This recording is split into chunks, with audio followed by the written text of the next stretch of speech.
Good morning, it's day 19 of Marcus and me, and today he is talking about your soul, basically. In today's 19th meditation, Marcus begins, things have no hold on the soul. They have no access to it, cannot move or direct it. It is moved and directed by itself alone. It takes the things before it and interprets them as it sees fit. Day 19, Book 5 of Meditations with Marcus. Things have no hold on your soul unless you allow it.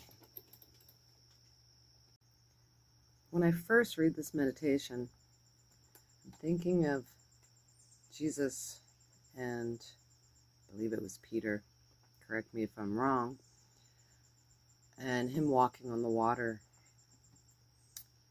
When he was walking in the Spirit, he could walk on the water. But when fear and anger or whatever negativity affected him, because he deemed it negative,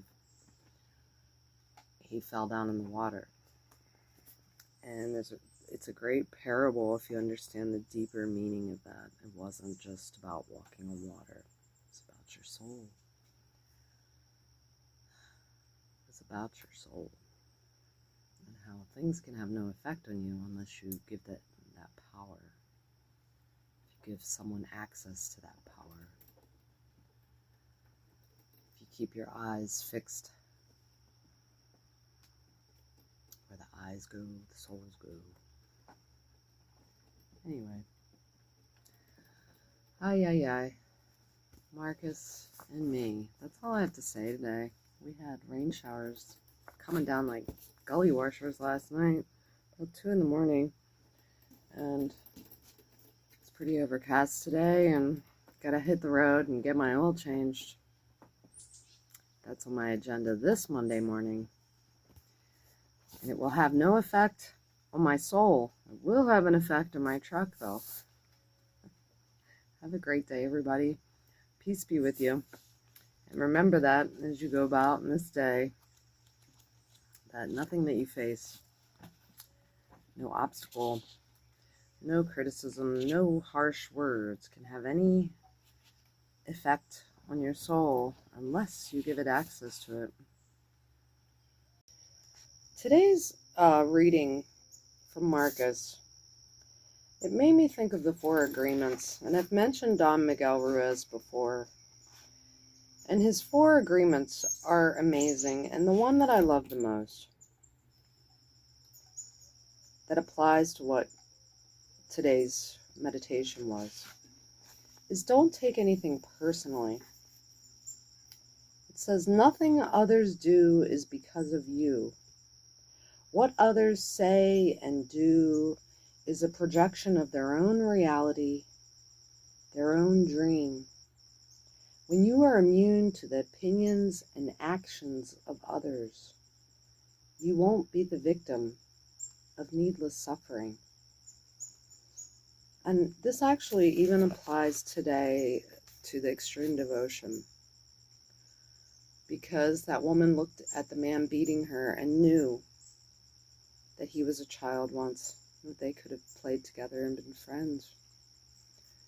And so what was deemed as bad things being said, bad things being done, was just a reflection and in the reality down here.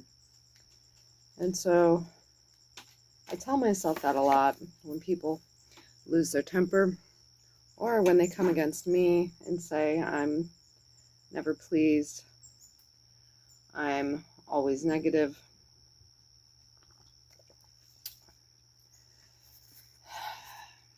Iron sharpens iron, right? So, as long as you don't take anything too personally, unless you're called a bad name, I think those are personal attacks. But this is probably one of the best books that you could read to help you gain a foothold on your own mind, because the mind is the devil's playground. The other 3 agreements are: be impeccable with your word, don't make assumptions, and always do your best. If you're always doing your best, it's not much, you will avoid self-judgment, self-abuse, and regret. And I want to say with that, always do your best.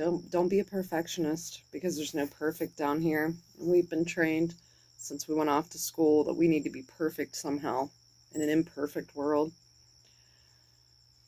Whether we had parents or whether we actually had school teachers, kindergarten. So go get your copy of Don Miguel Ruiz, Toltec Wisdom. It's probably one of his best books ever. Will help you in these times.